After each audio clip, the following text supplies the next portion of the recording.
Salam jumpa Bapak Ibu peserta e-learning Bendahara Penerimaan. Pada mata pelajaran yang kedua ini, bersama saya, Amriza Nitrawardani, kita akan belajar mengenai pembukuan dan pertanggungjawaban Bendahara Penerimaan. Mata pelajaran ini akan terbagi menjadi 5 video, yaitu pertama, pembukuan dan penatausahaan transaksi PNBP. Kedua, pembuatan berita acara pemeriksaan kas Bendahara Penerimaan. Ketiga, penyusunan laporan pertanggungjawaban atau LPJ Bendahara Penerimaan. Keempat, pertanggungjawaban Bendahara Penerimaan. Dan yang terakhir, yang kelima, proses bisnis aplikasi Bendahara Penerimaan. Video pertama mengenai pembukuan dan penatausahaan transaksi PNBP. Berikut penjelasannya. Baik, kita masuk pokok bahasan pertama, yaitu pembukuan dan penatausahaan transaksi PNBP.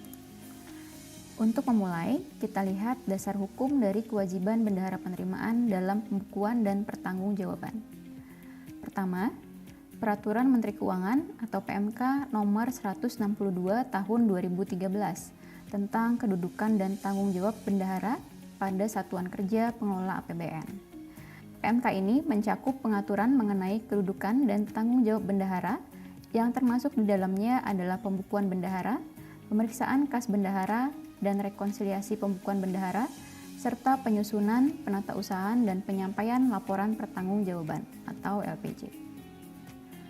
Kemudian, secara detail, teknis pelaksanaan penatausahaan, pembukuan, dan pertanggungjawaban bendahara diatur melalui Peraturan Direktorat Jenderal Perbendaharaan Nomor Per 3 PB 2014 tentang petunjuk teknis penatausahaan, pembukuan, dan pertanggungjawaban bendahara pada Satker Pengelola APBN, serta verifikasi laporan pertanggungjawaban bendahara. Yang terakhir telah diubah dengan Per 27 PB 2019. Nah, sesuai dasar hukum tersebut, bendahara menyelenggarakan pembukuan terhadap seluruh penerimaan dan pengeluaran yang dilakukan pada Satker. Untuk bendahara penerimaan, pada umumnya transaksi yang dibukukan meliputi 1. Target PNBP, baik target awal maupun revisinya jika ada. 2. Penerimaan PNBP, baik yang diterima secara tunai atau melalui rekening bendahara penerimaan.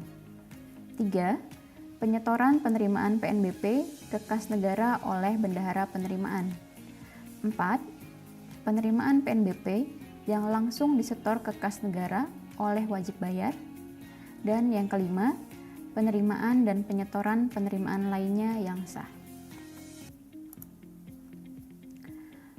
Adapun dokumen sumber yang menjadi dasar pembukuan bendahara penerimaan antara lain: 1. DIPA sebagai dasar pembukuan target PNBP pada satuan kerja. 2. Surat bukti setor atau SBS sebagai dasar pembukuan penerimaan atas setoran PNBP dari wajib bayar ke bendahara penerimaan. 3. Bukti penerimaan negara atau BPN setoran bendahara penerimaan ke kas negara sebagai dasar pembukuan pengeluaran atas penyetoran PNBP yang melalui bendahara penerimaan ke kas negara. 4. Bukti penerimaan negara atau BPN setoran wajib bayar ke kas negara sebagai dasar pembukuan penerimaan sekaligus pengeluaran atas penyetoran PNBP langsung ke kas negara tanpa melalui bendahara penerimaan. Dan yang kelima, SPM LS gaji yang telah terbit SP2D-nya sebagai dasar pembukuan penerimaan sekaligus pengeluaran dalam hal terdapat potongan SPM yang merupakan PNBP.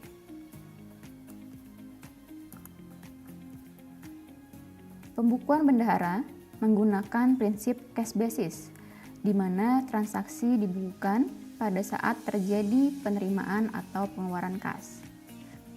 Kemudian, berbeda dengan sistem akuntansi yang menggunakan double entry, pembukuan bendahara menggunakan sistem single entry bookkeeping atau sistem tata buku tunggal yang hanya melibatkan satu akun atau satu entry untuk melacak arus masuk atau keluarnya kas bendahara. Adapun jenis buku bendahara penerimaan dikategorikan menjadi 3, yaitu 1. Buku kas umum atau BKU, 2. Buku pembantu, 3. Buku pengawasan anggaran pendapatan. Pembukuan yang dilakukan oleh bendahara dimulai dari buku kas umum, buku-buku pembantu, dan selanjutnya pada buku pengawasan anggaran. Buku kas umum adalah buku yang digunakan untuk mencatat semua transaksi penerimaan dan pengeluaran uang oleh bendahara.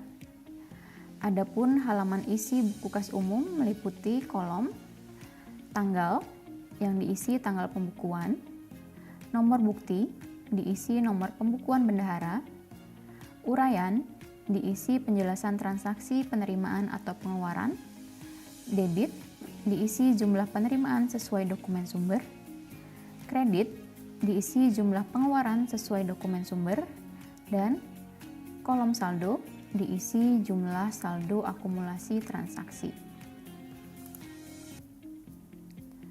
Buku pembantu adalah buku yang digunakan untuk mencatat penerimaan dan pengeluaran uang sesuai keberadaan kas dan sumber atau jenis kasnya.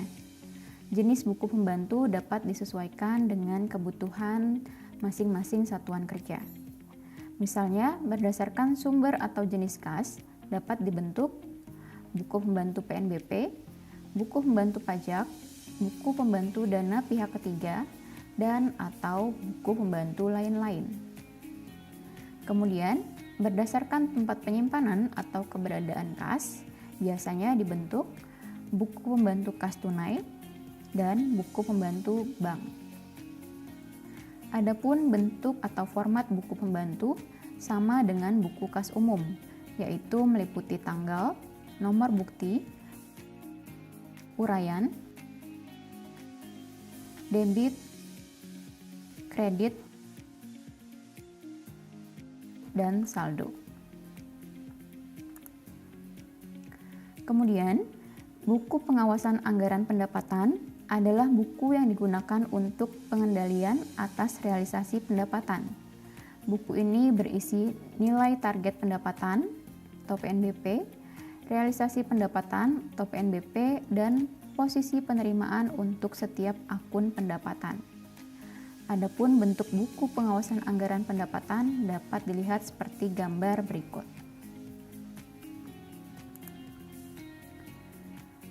Adapun tata cara pembukuan bendahara penerimaan secara umum adalah sebagai berikut.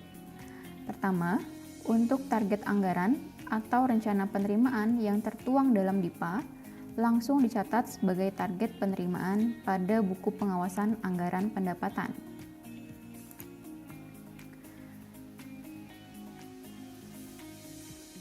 Selanjutnya, dalam hal PNBP diterima melalui bendahara penerimaan, surat bukti setor atau SBS sebagai bukti penerimaan setoran dari wajib bayar kepada bendahara penerimaan dibukukan di sisi debit pada buku kas umum, buku pembantu kas tunai atau bank, dan buku pembantu PNBP, serta buku pengawasan anggaran pendapatan pada posisi penerimaan di kolom bukti penerimaan sesuai akun berkenaan.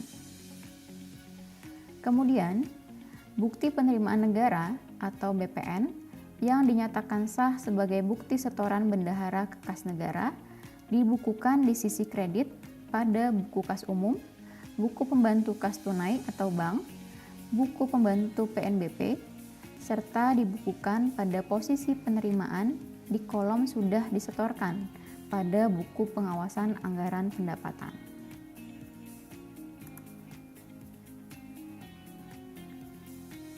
Sedangkan jika wajib bayar langsung menyetorkan PNBP ke kas negara atau terdapat PNBP